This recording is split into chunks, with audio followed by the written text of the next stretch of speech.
Hello everyone. आज इस video में हम लोग प्रीवियस ईयर क्वेश्चन जो है एमकॉम का उसको देखने वाले हैं। एमकॉम फर्स्ट सेमेस्टर का ये जो क्वेश्चन है ये है वीव्यू हजारीबाग का क्वेश्चन है।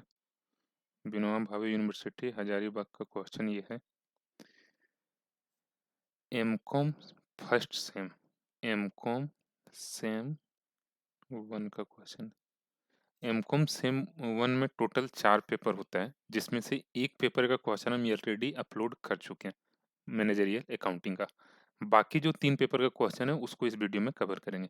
यहाँ पे केवल हम लोग क्वेश्चन देखने वाले हैं, यहाँ पे सॉल्यूशन हम लोग नहीं करेंगे। तीनों थ्योरेटिकल पेपर है उसको हम लोग यहाँ पे कवर करेंगे। जो 3 पेपर है, पहला तो है मैनेजरियल इकोनॉमिक्स, मैनेजरियल इकोनॉमिक्स हो गया, बिजनेस कम्युनिकेशन हो गया और बिजनेस इन्वायरमेंट। 3 पेपर को यहाँ पे बेसिकली हम लोग कवर करने वाले। Business communication, business communication, managerial economics और जो एक और पेपर बच रहा है बिजनेस इन्वायरमेंट। ये 3 पेपर को यहाँ पे अभी हम लोग कवर करेंगे। 3 पेपर का जो क्वेश्चन पेपर है उसको यहाँ पे देखने वाले। चौथा जो पेपर है मैनेजरियल अकाउंटिंग का, वो ये ऑलरेडी हमारे चैनल पे अपलोडेड है। ठीक है। यहाँ जो यहाँ का जो क्वेश्चन पैटर्न होता है ना, ये हर एक पेपर का, मतलब यहाँ का चारों पेपर मैनेजरियल अकाउंटिंग। सबसे पहले एक बार हम लोग क्वेश्चन पैटर्न को देख लेते हैं। चारों पेपर और हर एक सेमेस्टर में, मतलब वीवीयू हजारीबाग एमकॉम का जो क्वेश्चन का पैटर्न होता है हर एक पेपर हर एक सेमेस्टर में, वो कुछ इस टाइप का होता है। टोटल 100 मार्क्स का पेपर होता है हर एक पेपर। कोई भी पेपर हो किसी भी सेमेस्टर का 100 मार्क्स का होता है। इसमें से 70 मार्क्स जो हमारा होता है ये एक्सटर्नल होता है और 30 मार्क्स का जो होता है ये इंटरनल होता है। तो यहाँ पे जो अभी हम लोग क्वेश्चन देखने वाले हैं ये सारा एक्सटर्नल क्वेश्चन है, मतलब हर एक क्वेश्चन 70 मार्क्स का होगा। हर एक क्वेश्चन हमारा 70 मार्क्स का होगा। सबसे पहले हम लोग जो फर्स्ट पेपर है इसको देखते हैं। ये जो पहला क्वेश्चन यहाँ स्क्रीन पे दिख रहा है ये है बिजनेस कम्युनिकेशन का। ये क्वेश्चन 1921 सेशन का है। 1921 सेशन का टोटल मार्क्स यहाँ पे 70 है। जो ये जो पेपर होता है यहाँ पे टोटल हम लोग को 5 क्वेश्चन का आंसर देना होता है। हर एक पेपर में 5 क्वेश्चन का आंसर देना होगा, जिसमें से फर्स्ट नंबर कंपल्सरी होता है। ठीक है। यही पैटर्न हर एक क्वेश्चन, यही फॉर्मेट हर एक क्वेश्चन पेपर में होता है, हर एक पेपर में होता है। तो सबसे पहले कम्युनिकेशन का भी हम लोग क्वेश्चन देखते हैं। जो यहाँ पे क्वेश्चन नंबर 1 है ये कंपल्सरी है। ये टोटल कितने का है? 14 मार्क्स का है। ठीक है। 14 मार्क्स का टोटल 5 क्वेश्चन का आंसर हम लोग को करना होगा। 14 पचे 70। ठीक है। तो फर्स्ट जिसमें कंपल्सरी होगा, बाकी 4 हम लोग आगे से करेंगे। फर्स्ट क्वेश्चन जो है इसमें क्या बोल रहा है, explain the following in few lines. ठीक है। नीचे जो कुछ पॉइंट दिया हुआ है ये सबको हम लोग को एक्सप्लेन करना है। पहला क्या बोल रहा है, नॉन वर्बल कम्युनिकेशन क्या होता है इसके बारे में बताना है। दूसरा, सेल्फ डेवलपमेंट क्या होता है। सर्कुलर लेटर्स क्या है। एनुअल रिपोर्ट क्या होता है। ये 4 हो गया। उसके बाद इफेक्टिव लिसनिंग क्या होता है। और स्वेट SWOT शॉर्ट एनालिसिस को बोलते हैं। ये क्या होता है, ग्रुप डिस्कशन क्या होता है। तो ये कुछ यहाँ पे हम लोग को पॉइंट दिया हुआ है जिसको यहाँ पे एक्सप्लेन करना है।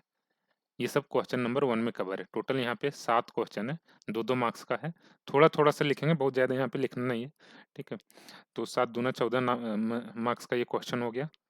उसके बाद ये क्वेश्चन जो रहता है ये कंपलसरी होता है फर्स्ट। उसके बाद हम लोग सेकंड क्वेश्चन को देखते हैं। सेकंड क्वेश्चन में क्या बोल रहा है, डिफाइन बिजनेस कम्युनिकेशन। क्या होता है बिजनेस कम्युनिकेशन, इसको डिस्क्राइब करना है, उसके बारे में लिखना है। डिस्क्राइब इट्स टाइप, और ये कितने टाइप का होता है ये सब कुछ हम लोग को इस क्वेश्चन में बताना है। इसके आंसर में हम लोग को लिखना है।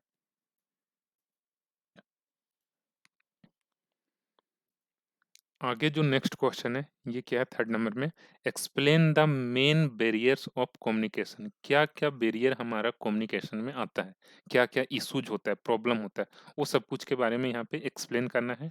And give suggestions to remove them, और उसको कैसे रिजॉल्व किया जा सकता है, कैसे उसको हम लोग रिमूव कर सकते हैं, जो इशूज आता है उसको कैसे रिमूव कर सकते हैं, ये सजेशन हम लोग को देना है। तो ये चीज़ यहाँ पे बेसिकली पूछा गया। नेक्स्ट क्वेश्चन अगर देखें, क्वेश्चन नंबर 4, यहाँ पे क्या पूछ रहा है, what are the characteristics of a good business letter. एक अच्छे बिजनेस लेटर का, गुड बिजनेस लेटर का क्या क्या कैरेक्टर होता है, वो सब कुछ हम लोग को यहाँ पे बताना है। नेक्स्ट क्वेश्चन है जो question number 5, what do you mean by complain letter. Complain letter क्या होता है, ये हम लोग से यहाँ पे पूछा गया। What point you have to keep in mind while writing this letter.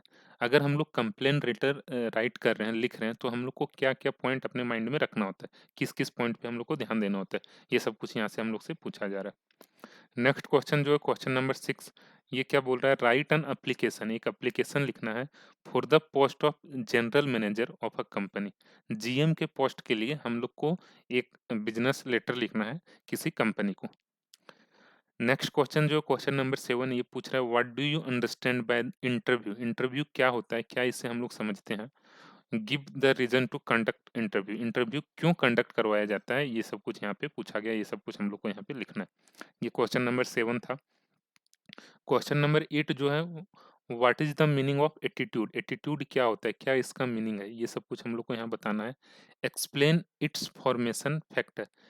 कौन सा फैक्टर है जो एटीट्यूड को फॉर्म करता है, ये सब कुछ हम लोग को यहाँ पे बताना है। नेक्स्ट क्वेश्चन जो क्वेश्चन नंबर 9, ये पूछ रहा है डिफाइन स्पीच। स्पीच क्या होता है, इसके बारे में लिखना है। Give guidelines for preparing a speech. क्या गाइडलाइंस हम लोग को फॉलो करना पड़ता है एक स्पीच राइट करते टाइम, प्रिपेयर करते टाइम, वो सब कुछ यहाँ पे बताना है। नेक्स्ट जो क्वेश्चन ये पूछ रहा है briefly explain the seminar.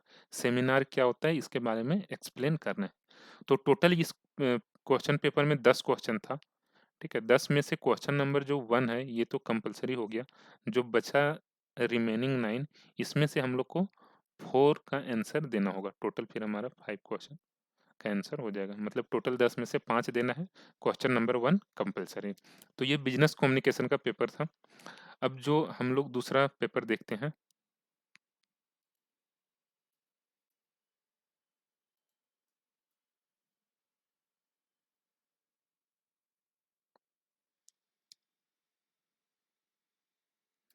Next paper ये जो है, ये मैनेजरियल इकोनॉमिक्स का पेपर है। मैनेजरियल इकोनॉमिक्स, ये भी क्वेश्चन पेपर 70 मार्क्स का है। ये भी 1921 सेशन का ही है। 70 मार्क्स का यहाँ पे एक्सटर्नल हो जाएगा और 30 का इंटरनल। यहाँ पर भी क्वेश्चन का पैटर्न उसी तरह उसी टाइप से रहता है, सेम पैटर्न होगा। यहाँ पे भी टोटल हम लोग को 5 क्वेश्चन का आंसर करना है, जिसमें से question number 1 will be compulsory. Question number 1 is compulsory. First question क्या पूछ रहा है, right short answer type question.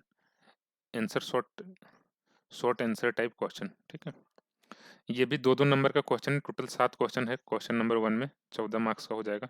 पहला क्या क्वेश्चन पूछ रहा है, distinguish between micro and macro economics. Difference यहाँ पे बेसिकली हम लोग को लिखना है किसके किसके बीच में, माइक्रो और मैक्रो इकोनॉमिक्स के बीच में। आगे क्या पूछ रहा है, what is elasticity of supply. Elasticity of supply क्या होता है, इसको बताना है। सी क्वेश्चन इसी में है, व्हाट इज डिमांड शेड्यूल। इसको बताना है, यहाँ पे इसका इलस्ट्रेशन देना है, एग्जाम्पल देना है। What is consumer behaviour. Consumer behaviour क्या होता है, ये पूछा गया है। नेक्स्ट क्वेश्चन जो है question number E, what do you mean by production function. Production function से हम लोग क्या समझते हैं, ये कुछ हम लोग को यहाँ पे लिखना है। क्वेश्चन नंबर एफ क्या पूछ रहा है, define profit policy. Profit policy क्या होता है, इसके बारे में यहाँ पे लिखना है। नेक्स्ट क्वेश्चन जो है, define perfect competition and imperfect competition. Perfect competition और इम्परफेक्ट कंपटीशन क्या होता है, ये मार्केट वाले चैप्टर में हम लोग पढ़ते हैं, उसके बारे में यहाँ पे पूछा गया। तो यहाँ पर भी टोटल 7 क्वेश्चन था, हर एक क्वेश्चन 2-2 मार्क्स का, 14 मार्क्स का क्वेश्चन क्वेश्चन नंबर 1 में है। तो ये हमारा कंपलसरी क्वेश्चन था। फिर नेक्स्ट क्वेश्चन हम लोग देखते हैं, क्वेश्चन नंबर 2। यहाँ पे पूछ रहा है define managerial economics. Managerial economics को डिफाइन करना है, इसका क्या सिग्निफिकेंस है of economical analysis in business decision, ये सब कुछ हम लोग से यहाँ पे पूछा गया। Critically examine the law of demand. Law of demand क्या होता है, इसको क्रिटिकली एग्जामिन करना। ठीक है, what are the its exception. Exception इसका क्या है, लॉ ऑफ डिमांड को, उसको यहाँ पे राइट करना है। Why demand curve slope downward to right, right. ठीक है, इस ये जो हमारा कर्व होता है डिमांड कर्व, ये डाउनवर्ड क्यों होता है टू द राइट, ये हम लोग को यहाँ पे बताना है। नेक्स्ट क्वेश्चन जो है क्वेश्चन नंबर 4, इसमें पूछ रहा है what do you understand bye national income. National income क्या होता है, इससे हम लोग क्या समझते हैं, उसके बारे में यहाँ पे लिखना है। Describe the various method of measuring national income. National income को जो मेजर करने के लिए हमारे पास डिफरेंट टूल्स है, डिफरेंट मेथड्स है, उसको हम लोग को यहाँ पे लिखना है। फिर नेक्स्ट क्वेश्चन क्या है, evaluate critically the methods of measurement of profit. Method of measurement of profit जो होता है उसको क्रिटिकली यहाँ पे इवेलुएट करना है, उसके बारे में राइट करना है। क्वेश्चन नंबर 6 जो है, इसमें फिर क्या पूछ रहा है, state the various method of pricing. Pricing का कौन कौन सा मेथड है वो सब कुछ हम लोग को यहाँ पे लिखना है। Question number 7, explain modern theory of cost. Cost का मॉडर्न थ्योरी क्या है, इसको इसके बारे में यहाँ पे राइट करना है। क्वेश्चन नंबर 8 जो है, state and explain the law of equi marginal utility. Equi marginal utility के बारे में हम लोग को यहाँ पे एक्सप्लेन करना है। Is it correct to say that this law is not true at all time. क्या ये चीज कहना सही है कि ये जो लॉ है इक्वी मार्जिनल यूटिलिटी, ये हर एक टाइम काम नहीं करता है, इस चीज के बारे में यहाँ पे लिखना है हम लोग को। ये क्वेश्चन नंबर 8 था। क्वेश्चन नंबर 9 फिर क्या पूछ रहा है, discuss the theory of consumer equilibrium with the technique of rebuild preference.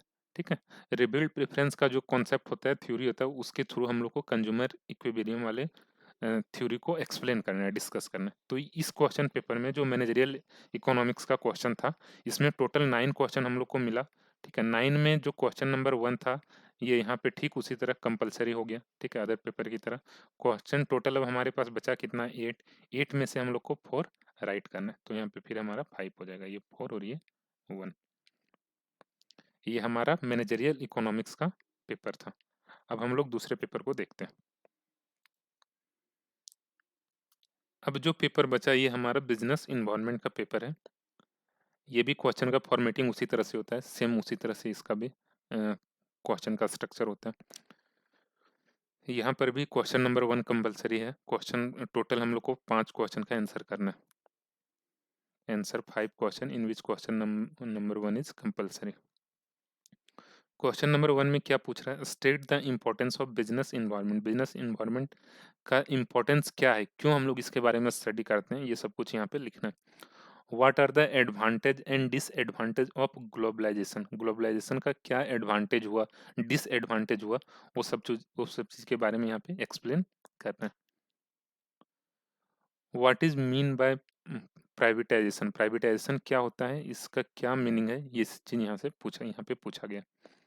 What is FDI, foreign direct investment क्या होता है, इसके बारे में बताना है। How do sociological factor affect the business. Sociological factor जो होता है किस तरह से हमारे बिजनेस को अफेक्ट करता है, इसके बारे में यहाँ पे लिखना है। नेक्स्ट क्वेश्चन जो है क्वेश्चन नंबर 8, ये है what is market environment. Market environment क्या होता है, क्या इसका मीनिंग है, ये बताना है। नेक्स्ट क्वेश्चन जो है लास्ट क्वेश्चन इसमें क्वेश्चन नंबर 1 में, what are the MNC multinational companies क्या होता है, इसके बारे में पूछा गया। मल्टीनेशनल कंपनी बेसिकली क्या होता है, जो एक से ज़्यादा नेशंस में काम करते हैं, जिसका बिजनेस एक से ज़्यादा नेशंस में चल रहा है, एक से ज़्यादा कंट्री में। ठीक है, तो ये क्वेश्चन नंबर 1 था। फिर हम लोग आ जाते हैं क्वेश्चन नंबर 2 पे। क्वेश्चन नंबर 1 जो था ये कंपलसरी था। क्वेश्चन नंबर 2 में क्या पूछ रहा है, what are the component of business environment का क्या क्या कंपोनेंट्स होता है, इसके बारे में पूछ रहा है। उसको एक्सप्लेन भी करना है, जो डिफरेंट इसका कंपोनेंट्स होता है। नेक्स्ट क्वेश्चन जो है question number 3, what was the need for new economic policy. New economic policy जो था इसका क्या नीड था, क्यों इसको लाया गया। Discuss the major elements of new economic policies. ठीक है, adopted by the government of India. जो government of India new economic policy लाया, एडॉप्ट किया, इसमें क्या इसका मेजर एलिमेंट्स था, इसके बारे में लिखना है। एलपीजी जो जिसको हम लोग शॉर्ट में बोलते हैं, प्राइवेटाइजेशन, ग्लोबलाइजेशन और लिबरलाइजेशन, ये चीज 3 पॉइंट इसमें होता है। What is technological environment of business. Technological environment of business क्या होता है, इसके बारे में यहाँ पे लिखना है discuss the impact of technology on business. Technology का क्या बिजनेस पे इम्पैक्ट आया, ये सब चीज़ यहाँ पे हम लोग को एक्सप्लेन करना है। क्वेश्चन नंबर जो 5 है, what do you mean bye political environment. Political environment से हम लोग क्या समझते हैं, ये बताना है। Discuss it's characteristics. कैरेक्टरिस्टिक्स क्या होता है पॉलिटिकल इन्वायरमेंट का, उसको यहाँ पे राइट करना। क्वेश्चन नंबर 6 पूछ रहा है what is startup India. Startup India क्या है, explain its features and challenges. क्या क्या इसका फीचर्स है, क्या इसका चैलेंजेज है, ये सब कुछ हम लोग को यहाँ पे राइट करना। नेक्स्ट क्वेश्चन जो है, what do you mean bye demographic positions of a country. Demographic position क्या होता है किसी कंट्री का, इसके बारे में लिखना है। Describe the demographic changes that have taken place in India during last 5 डिसिड। ठीक है, ये यहाँ पे हम लोग को बताना है। नेक्स्ट क्वेश्चन जो है, discuss disinvestment policy of government of India. Disinvestment policy government of India का क्या है, ये यहाँ पे पूछा है, इसके बारे में एक्सप्लेन करना है। Do you feel that this policy is contributing desired result. जो डिसइन्वेस्टमेंट पॉलिसी गवर्नमेंट का है, इसका जो ऑब्जेक्ट था, जिस चीज़ के लिए, जिस ऑब्जेक्ट के साथ ये पॉलिसी लाया गया, क्या ये एक्चुअल में वो रिजल्ट दे पा रहा है या नहीं, वो चीज़ हम लोग को यहाँ पे पूछा गया, वो चीज़ हम लोग को यहाँ पे लिखना है। क्वेश्चन नंबर जो 9 है, इसमें क्या है, right short notes on any two of the following. नीचे 4 पॉइंट दिया हुआ है, जिसमें से 2 पे हम लोग को राइट करना है। Social responsibility of business, liberalisation, foreign collaboration, problems in technology transfer. तो ये 4 पॉइंट दिया हुआ है, 4 में से किसी 2 पे हम लोग को यहाँ पे शॉर्ट नोट राइट करना है। इस क्वेश्चन में भी जो था बिजनेस इन्वायरमेंट के क्वेश्चन में, टोटल हम लोग के पास 9 क्वेश्चंस था, जिसमें से क्वेश्चन नंबर 1 कंपलसरी क्वेश्चन, फिर जो 8 बचा, 8 में से 4 का आंसर करना होगा। टोटल 5 क्वेश्चन इस तरह से हम लोग का हो जाएगा। तो ये हमारा क्वेश्चन था सेम 1 का। इस वीडियो में यहीं तक, और तो इसमें कुछ है नहीं। ठीक है, ओके, थैंक्स।